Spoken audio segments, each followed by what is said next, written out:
Hey guys, this is Austin, and today we're headed to the future.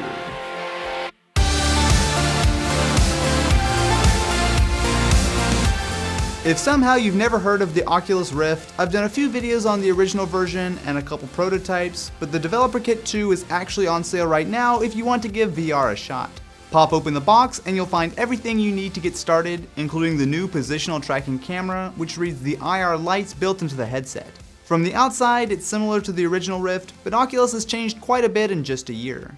Up front, you can now pop off the cover to get at the USB and HDMI ports if you need to replace the cables, and instead of having a big breakout box like before, everything connects to this little dongle. There's also a USB port built into the headset, which allows for future accessories to be plugged in. The biggest upgrade though is inside. There's now a 1080p OLED display that runs at up to 75 frames per second, which is a huge improvement over the original developer kit. Interestingly, when iFixit tore down the DK2, they found the screen is pulled right from the Samsung Galaxy Note 3. Put the Rift on though, and it's a seriously impressive piece of tech.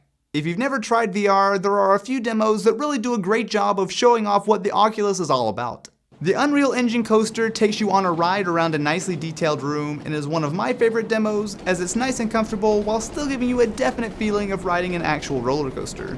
Between the accelerometer built into the headset and the new positional tracker, it does a much better job of tracking your head, allowing you to do things like lean in and out. Another great game is Couch Nights. Most of the best Oculus demos take advantage of you sitting down by putting an actual body into the game, which does a lot for immersion. Being able to look around to follow the action as if you're sitting in an actual room is easily one of the coolest VR experiences I've tried so far. Games like Impossible are a lot faster and can be a bit disorienting, but even here the DK2 is much more usable than the original. The extra resolution helps, although you can still clearly see pixels, but the faster refresh rate and quicker pixel switching time means that the entire experience is a lot more realistic with almost no smearing or blurring.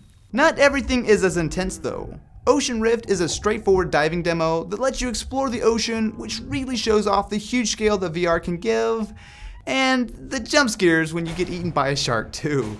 There's a surprising amount of content that's already available for the Rift, including full games with VR support, as well as lots of mods to make other games work with the Rift. Most of these work just fine, but rarely will you just be able to launch a demo. This is aimed at developers and enthusiasts who don't mind being on the bleeding edge and finding workarounds when things don't work.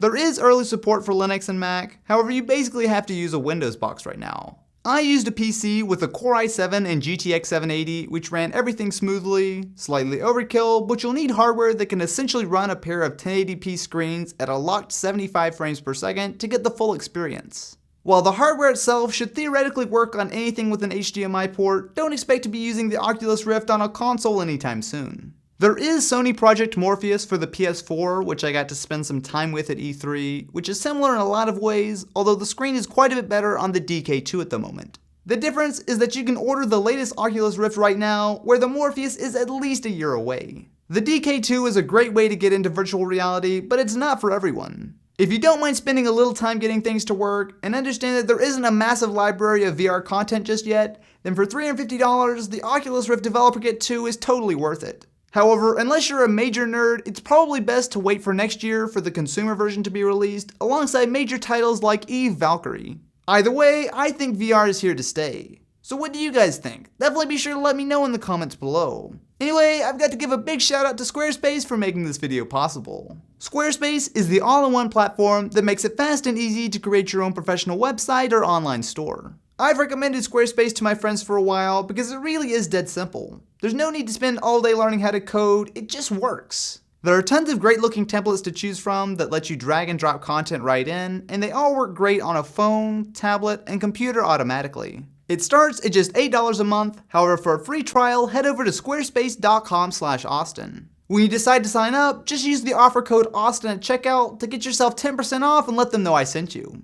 Anyway guys, thank you so much for watching and I will catch you in the next one.